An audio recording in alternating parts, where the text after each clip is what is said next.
앞서 우리 저 강규영 교수님, 조명기 교수님 말씀 잘 들었고요. 아까 강규영 교수님 2년 동안 이제 KBS에 이사로 계시면서 볼 걸 못 볼 걸 다 보셨다라고 얘기하셨는데 사실 제가 종편 나온 것은 2012년입니다. 2012년 2월 달에 나와서 2017년 3월 말 당시 박근혜 전 대통령이 구속 수감되시던 날 모든 방송으로부터 퇴출됐습니다. 5년 2개월 동안 제 별명이 원래 수도꼭지였습니다. 틀면 나온다고. 종편 그야말로 종편은 여기 틀면 여기 나오고 저기 틀면 저기 나오고 저 친구는 무슨 다 생방송에 대해서 저렇게 메뚜기 마냥 왔다 갔다 하느냐. 그것을 증명해 주실 분이 있습니다. 저기 계시는 우리 이석우 대표님이십니다. 2012년에 당시 박근혜 그땐 이명박 정부 마지막이었죠. 그때는 우리 이석우 대표님하고도 한참 또 방송도 간이 뛰었는데 저 수도꼭지 맞죠? 앞서 우리 그 윤주호에 대해서 얘기하셨는데 우리 아까 저 강규영 교수님 4인방 얘기하시고 윤주호 얘기하니까 딱 와닿는 게 있어요. 뭐냐니까 윤주호가 이름을 처음 깐 게 3월 10일인가 됩니다. 그게 바로 교통방송의 김어준 프로에 나와서 이름을 깠습니다. 맞습니다. 딱 까니까 그야말로 일주일 사이에 불이 나듯이 그야말로 경쟁적으로 이 방송 저 방송에서 끌어당기는데 드디어 결정적으로 불을 부은 사람은 과연 누구일까요? 아닙니다. 문재인 대통령입니다. 문재인 대통령이 3월 18일 날 그 당시 저 어딘가요? 뭐 브루나이, 앙코르와트 등 그 6박 7일 여행 갔다 와서 그 다음 날 조금 미안했는지 한 얘기가 뭐냐니까 당시 김부겸 장관, 박상기 장관 불러놓고 이 얘기했습니다. 야, 버닝썬, 장자연, 김학의 사건 검찰과 경찰의 명운을 걸고 명운이라는 표현을 썼어요. 명운을 걸고 수사하라. 이러니까 그날 바로 KBS에서 아까 말씀하셨던 김재동 오늘 밤 김재동에 나와서 그냥 한 10분간을 갖다 생 난리를 치더라고요. 심지어는 9시 메인 뉴스에 나왔어요. 자, 제가 왜 4인방 얘기를 하냐니까 최근에 보면은 예전에 우리 좌파 운동권의 거두였지만 지금은 그래도 결을 아주 달리는 장기표 선생이 있습니다. 장기표 선생이 최근에 조선일보의 최보식 기자하고 최보식이 만난 사람들 인터뷰하면서 이런 얘기했어요. 야, 내가 보았더니 흔한 얘기로 문재인은 꽝이다. 문재인은 운동권 사꾸라다. 이렇게 표현을 썼어요. 내가 그 동네에 있어봐서 아는데 운동권에서는 경력에 밀리면 숨을 못 쉰다. 꼼짝을 못한다는 표현을 써요. 아까 저는 그 이야기를 듣는 순간 강규영 교수님이 얘기를 듣는 순간 이렇게 막 오버랩이 되는 거예요. 지금 보면은 KBS 사장이 있으면 뭐하고 KBS의 부사장이 있으면 뭐합니까? 아까 4인방에다 쥐락펴락 한다면서요.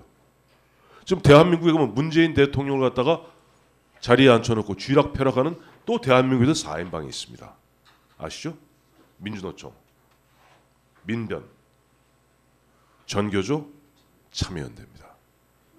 여기서 무슨 명령을 무슨 암시를 갖다가 대통령에 주었는지 대통령 6박 7일 여행 갔다 오자마자 마치 옛날 마오쩌둥이 대자보의 사령부를 포격하라 라고 오다를 때리니까 그 다음부터 홍위병들이 미쳐 날뛰듯이 대한민국에서 이런 일이 벌어졌을까요? 그리고 이런 일이 벌어지면서 사실은 저는 오늘 당초 여기에 좀 참여해 주십사 했을 때 굉장히 겁을 많이 먹었어요. 이거 그나마 지금 작년 11월 11일 처음 한 1년 한 2년 가까이 그야말로 침묵을 지키고 있다 불비불명 울지도 못하고 날지도 못하던 이 신세에서 그나마 유튜브라는 것이 있어서 저 숨 좀 쉬나 보나 했더니 이제 계속 말씀하시는 것들이 야 조만간 유튜브도 통합방송법으로 유튜브도 조져버린단다. 모두 뭐 한단다. 그래서 야 그거 저 2017년 4월 1일자로 그야말로 완전히 백수건달됐는데 1년 한 6개월 만에 기신기신 저 유튜브로 조금 유튜브 방송 좀 나오고 있는데 이것마저 잘리는 거 아닌가. 근데 걱정 안 해도 되겠습니다. 조금 전에 우리 조명기 교수님 모두 발언에서 말씀하시면서 자 유튜브는 언론의 자유라기보다는 표현의 자유이고 것이고 아까 그런 그 미국의 수정 헌법까지 연원을 밝히시면서 비록 지금 문재인 정부에서 허위 조작 뉴스 자율 규제 위원회를 만들고 또 혹자들이 통합 방송법을 만들어서 어떻게 하든지 재갈을 물리려 해도 참 잘 안 물릴 것이다. 그래서 안심했습니다. 안 잘릴 거니까. 근데 여러분 지금 왜 유튜브가 갑자기 폭발했는 줄 아세요? 유튜브가 아까 말씀하셨던 유튜브가 나온 건 꽤 오래됐습니다. 근데 국민들이 별로 관심을 안 가졌어요. 놀랍게도 유튜브에 생명을 불어넣어 준 것은 놀랍게도 문재인 정부의 이낙연 총리입니다. 무슨 얘기냐니까. 자, 지상파 완벽하게 장악했습니다. 종편 완전히 장악했습니다. 그나마 신문에도 보면 조선일보 정도가 간혹 반항하듯이 저항하듯이 좀 깔짝거립니다마는 이 정부 눈도 하나 깜짝 안 합니다. 그러면서 심심하면은 나오는 거 있죠. 야, 너희 방씨 일가 장자연하고 관계 있잖아. 그래서 윤주열 데려온 거예요. 밝혔더니 뭐야? 나온 게 없잖아요. 김학이 처음에 어쩌고저쩌고 페미니스트 같이 하더니 나온 거 있습니까? 정 안 되니까 별건 수사에서 뭐 뇌물 받았다고 잡아넣었잖아요. 버닝썬 나온 거 있어요? 아무것도 없어요. 자, 그런데 모든 언론을 장악했는데 딱 하나 보니까 자기를 계속 괴롭히는 데가 있더라고요. 마치 벼룩 마냥 여기 톡 저기 톡 밤에 빈대 마냥. 그게 유튜브였던 거예요. 근데 그때까지만 해도 앞서 말씀하신 대로 지금 50대 이상 60대가 대한민국에서 조회수가 가장 높습니다. 유튜브에. 근데 작년 사실 10월까지는 유튜브 저도 잘 몰랐어요. 제가 11월 11일 날 첫 방송을 시작했으니까. 그래서 물론 방송 날 13일입니다만. 왜냐하니까 작년 9월 26일 이낙연 총리가 대한민국을 대표해서 어디를 가냐니까 베트남을 갑니다. 베트남에 국가 주석이 죽고 거기에 국장을 치르게 됩니다. 그래서 대한민국 정부 대표로 가서 이 양반이 방명록에 뭐라고 썼냐니까 잘 들어보세요.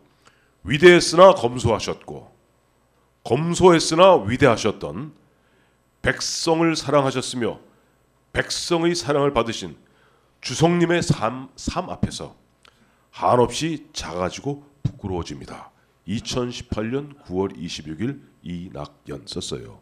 그런데 뭐 일베라고 아시죠? 아주 그쪽에서 주석 해놓고 동그라미 빡 쳐서 이렇게 쭉 뽑아고 김일성 써놓은 거예요. 아 모르셨구나. 이낙연이 불같이 화를 낸 겁니다. 본인이 동아일보 기자 출신이고 언론의 자유가 얼마나 중요한 것이며 표현의 자유가 얼마나 중요한 것인지 아는 사람이 어느 순간 보니까 국무총리 되셨다고 불같이 화를 내면서 이런 가짜 뉴스를 때려잡지 않고 뭐 하느냐고 불호령을 내렸어요. 그래서 그 당시 민주당 의원 20명이 어딜 갔냐니까 역삼역 앞에 보면 구글 코리아가 있습니다. 거기 달려가서 자 이거 저 빼라 삭제해라. 구글 코리아가 저도 구글 코리아만 가봤습니다만 구글 코리아는 이렇게 보면 뭐 중간 연락처 정도밖에 안 됩니다. 모든 유튜브에 모든 올리고 빼고 흔한 얘기로 저 구글 어드센스를 통해서 뭐 조금의 그 광고료 이만큼 저 조족 지열입니다만 오고 하는 것 모든 것을 AI를 통해서 미국 본사에서 합니다. 여기 역삼동에 있는 구글 코리아는 그야말로 연락사무소다니 뭐라고 그러나요? 하여튼 뭐 배급소 비슷한 데예요. 아무것도 없어요. 껍데기입니다.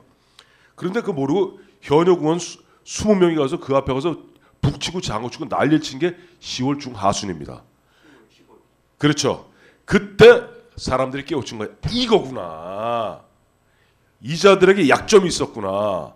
이자들이 이렇게 해도 우리가 바로 여기에서 숨통을 틀 수가 있구나 하고 알게 되었고 그때부터 이 앞에 계신 두 어르신을 비롯해서 많은 분들이 드디어는 요거 하나 들고 나가면 된 거예요. 요거. 물론 이거 제 건 아닙니다. 옆에 우리 사회자님 겁니다. 아, 제 건 여기 있습니다. 참고로 저도 작년 이거 5월 달에 샀습니다. 그 전에 폴더폰 샀어요. 자, 그래서 이제 다시 이제 본론 들어와서 여기 나중에 보면 이제 그 방송과 유튜브의 차이점, 방송 여당의 편향적 조치 이런 부분에서 제가 한 4페이지 정도로 정리했습니다만은 그 부분에 대해서는 나중에 좀 시간이 있으면 좀 읽어봐 주세요. 읽어봐 주시면 나름대로 재미가 쏠쏠할 겁니다. 그래서 압축적으로 한 짧게 한 2, 3분 내에 요거 갖다 압축적으로 말씀드리면 종편이 나오면서 사실 처음에 지상파들이 좀 뜨뜻미지근하게 보았는데 종편이 그야말로 시사 프로그램 만들었고 솔직히 말해서 그때는 박근혜 정부, 이명박 정부 말기 1년하고 박근혜 정부 4년은요. 대한민국 언론이 창달됐습니다. 여러분 기억하실 겁니다. 박근혜 대통령 되시기 전에 이명박 때 그 유명한 민중화가라는 홍성담, 유화등이 만든 그림 기억나세요? 처녀 박근혜가 애를 낳습니다. 근데 애가 누구야? 선글라스 낀 박정희야. 이런 패륜적인 그걸 보도의 자유, 표현의 자유라고 그때 지금 표현의 자유를 갖다가 못 때려잡아 먹어서 안달이 다니는 사람들이 무슨 소리 하는 거냐. 이게 표현의 자유다. 심지어는 그 당시 변호사였던 문재인 변호사, 박원순 시장 변호사, 이 사람 뭐라고 그랬어요? 광화문 광장에서 김일성 만세를 불러도 처벌하지 못하는 것이 표현의 자유의 요체고 민주주의의 요체라고 얘기했어요. 지금 앞서 말씀하셨습니다만 얼마 전에 뭐 누군가요? 나경원 의원이 그랬나요? 누가 벌써 블룸버그 통신을 갖다가 인용하면서 어떻게 대한민국 대통령이 김정은의 수석 대변인이라는 그런 낯뜨거운 얘기를 갖다가 들을 수 있겠는가? 제발 좀 그런 말 좀 듣지 않게 해다오. 그랬다고 이해찬 씨 뭐라고 그랬어요? 아니죠. 국가원수 모독죄라는 얘기를 했습니다. 여러분, 대한민국 헌법 어디에도, 대한민국 법체계 어디에도 국가원수 모독죄라는 죄는 없습니다. 제가 찾아봤더니 과거에 국가모독죄라는 죄가 유신 시절에 잠깐 있었어요. 정확히 국가원수 모독죄는 없습니다. 과거에도 없었고 지금도 없습니다. 그러나 여러분, 자칫 잘못하면 이 정부에서 만들 수 있습니다. 그걸 경계해야 됩니다. 즉 박근혜 정부 시절에 보면 기억나실 겁니다. 보면은 심지어는 박근혜 대통령 되고 난 다음에 그 웰컴 투 동막골이라는 데 보면 그 여자 주인공 한마디로 맛간 여자입니다. 맛간 여자 여기다 턱하니 저 꽃 하나 달고 왔다 갔다 하는 그 얼굴에다가 박근혜 현 대통령의 얼굴을 붙여서 거기서 이 A4 용지에다가 9,000장을 갖다가 복사해서 어디서? 저 보면 광화문 사거리에 동아빌딩이라고 있어요. 면세점. 거기서 뿌렸어요. 근데 뭐로 처벌되는 줄 아세요? 국가원수 모독죄 아닙니다. 이거 뿌려갖고 저 교통방해했다고 뭐 도로교통법으로 자 그렇게 보면은 어떻게 보면 우파 자유 우파 보수 정권에서는 언론 자유가 창달되었고 철저하게 보호되었는데 그들은 입만 열면은 인권 얘기하고 입만 열면 평화 얘기하고 입만 열면은 뭐 얘기하던 사람들이 막상 집권하고 난 다음에는 옆에 계시는 우리 강규형 교수님 어떻게 쫓아내는 줄 아시죠? 북치고 장구치고 그 앞에서 들들들 볶아서 결국 갖다가 해놓고 그 다음에 이 사진 바꾼 다음에 사장 바꾼 거 아니에요. MBC도 마찬가지잖아요. 참 보면은 뻔뻔하기 짝이 없는 뭐 그런 세월인데 뭐 나머지 자세한 이야기들은 쭉 한번 읽어보시면 되겠고요. 참고로 이제 요거는 이제 2016년 10월 24일 뭐 그 전에 보니까 이제 20대 총선에서 일당이 민주당 되고 나니까 언론 환경이 바뀌더라고요. 사실은 보면 KBS, MBC 이와 같은 데 보면 14,500명이 지금 참여하고 있는 언론 노조 소속입니다. 근데 예를 들어서 TV조선이다, 채널A다 이런 MBN, 공희다 보면 사주가 있는 회사이기 때문에 노조가 있어도 그런 무슨 거기에 포함되어 있지를 않아요. 그런데 여기에 보면은 거기 제가 처음에 2012년, 2013년에 그 종편에서 보니까 깜짝 놀란 게 있습니다. YTN도 마찬가지인 게 왜 일반 기자직이나 이런 뭐 기자직이나 뭐 이런 간부직들은 거의 다 보면 뭐 좀 월급도 많이 받고 보수 성향인데 그 당시에 보면은 문제는 PD 그 다음에 작가, 의전 작가, 에브리바디 거의 99.9%가 노빠더라고요. 노빠, 노무현. 그게 다 비정규직이었거든 그 사람들이. 그 사람 PD나 이런 사람들 비정규직이나 이 사람들은 그야말로 저기에 가득 차 있었던 거예요. 그래서 제가 그 당시에 보면 그 당시 새누리당 의원들이 있다고 지금 뭐 밥 먹자 뭐 하자 만나면 경고를 했습니다. 이거 잘못하면 당한다. 이게 그야말로 가랑비에 옷 젖듯이 당할 수 있으니까 철저하게 경계하고 대비해야 된다. 멍하니 있더라고요. 멍하니 있더니 결국 당했죠. 그래 2016년 박근혜 이게 최순실 게이트가 터지고 나고 하니까 이게 여러분 기억하실 겁니다. 최순실 게이트 터지고 JTBC의 그 손석희는 그야말로 완전히 나팔수 역할을 하고 그야말로 모든 모략 앞장서고 있는 가운데 그동안 사실은 은인자중하고 암약해왔던 PD 이런 사람들이 본격적으로 이제부터는 마구마구 좌파들, 좌파 성향, 좌익 성향의 패널들을 갖다가 출연시키고 등등등등등등등등 하더니 박근혜 대통령이 2016년 12월 9일입니다. 탄핵 소추되니까 그때는 아예 내놓고 아까 말씀하셨던 민원연, 언개련에서 뭐 이른바 막말 편파 편향 뭐 5적, 7적, 9적, 12적 사람을 꼽아서 SNS에 돌리면서 마구 바람을 잡아요. 그런데 재밌는 얘기 이거 마무리하겠습니다.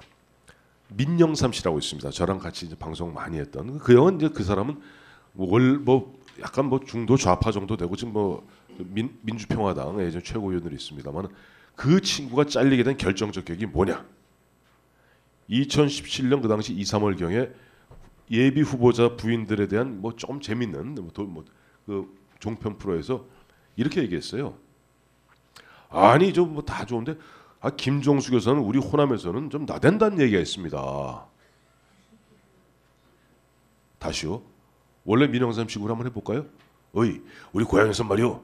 그 우리 김종수 교사는 좀 나댄다는 말이 있어요. 바로 잘렸습니다. 그리고 나중에 그 옆에 있던 거기 그냥 고개 끄덕거리고 있던 내 친구 최모 씨는 고개 끄덕거리고 가만히 있었다고 보니까 잘릴 뻔했어요. 그 심의실에서 각 방송사 심의실에서는 이걸 갖다가 저 제작본부로 보냅니다. 이 사람은 이러저러 하니까 치우십시오. 거기 보면 민영삼이 나댄다고 표현할 때 가만히 있었음. 거짓말 같죠? 저는 그래서 정권이 바뀌게 되면 반드시 그 친구는 그래서 그걸 갖고 있어요. 카피를. 갖고 있다니까. 그 개새끼는 아닙니다. 사람 새끼입니다. 자, 이제 그런 식으로 보면은 지금 한 2년 동안 물린 가운데 드디어는 아까 이제 윤석열 말씀하셨는데 드디어 이 사람들 목숨을 거는 게 있어요. 2020년 지금 여론조사 여러분 믿지 마십시오. 0.79% 맞습니다. 현재 흐름으로 봤을 때 제가 아는 여론조사 전문가들 뭐 공유하는 얘기가 내년 4월 15일 총선에서 별다른 현재 상태 좋습니다. 현재 같이 딴짓만 안 하고 현 상태로 언론에 재갈 물려도 좋습니다. 다 이렇게 가도 민주당은 80석을 못 얻는다는 게 과학입니다. 이건 과학이에요. 그러면 뻔히 합니다. 무슨 짓을 하겠어요? 두 가지 짓 합니다. 첫째, 우파의 분열. 둘째, 흔한 얘기로 조집니다. 검찰의 칼로. 바로 그 검찰의 칼로 누가? 공동 운명체인 윤석열 서울중앙지검장 검찰총장 시켜서 조지고 들어갈 겁니다. 그러니까 제 결론은 마지막 숨통 유튜브 시대가 돌아했으나 저들 또한 자기들이 내년 총선에서 깨지면은 2022년 대통령 선거는 정상적으로 치러지면 3월 2일인가 3월 3일입니다. 많은 사람들이 5월로 생각하시는데 아닙니다. 문재인 대통령의 임기가 5월 9일까지일 뿐이고 5월 9일까지고 선거는 3월 초에 치릅니다. 거기서 내년 총선에서 자기들이 지켜내지 못하면 대선에서 깨지게 되고 대선 깨지면 자기들이 어떤 운명에 빠지는지 왜? 자기들이 나쁜 짓을 했기 때문에 해서는 안 될 짓을 했기 때문에 알고 있습니다. 그러니까 어떻게 한다고요? 지금 앞으로 남은 10개월 동안 수단 방법을 가리지 않고 안면몰수하고 그야말로 어떠한 짓이라도 마침 오면서 뉴스를 보니까 이해찬 대표 단독 국회 열겠다고 호언장담하고 나서고 있습니다. 그러니까 아까 두 분 조명기 교수님, 강경희 교수님 결론 공히 시민들이 눈을 부릅뜨고 마치 우리 홍콩에서 눈을 부릅뜨고 지켜보듯이 중국 공산당을 그런 결연한 자세가 없으면은 저 사람들은 무슨 짓이라도 할 그런 사람들이다 하는 부분으로 말씀 마치도록 하겠습니다. 감사합니다.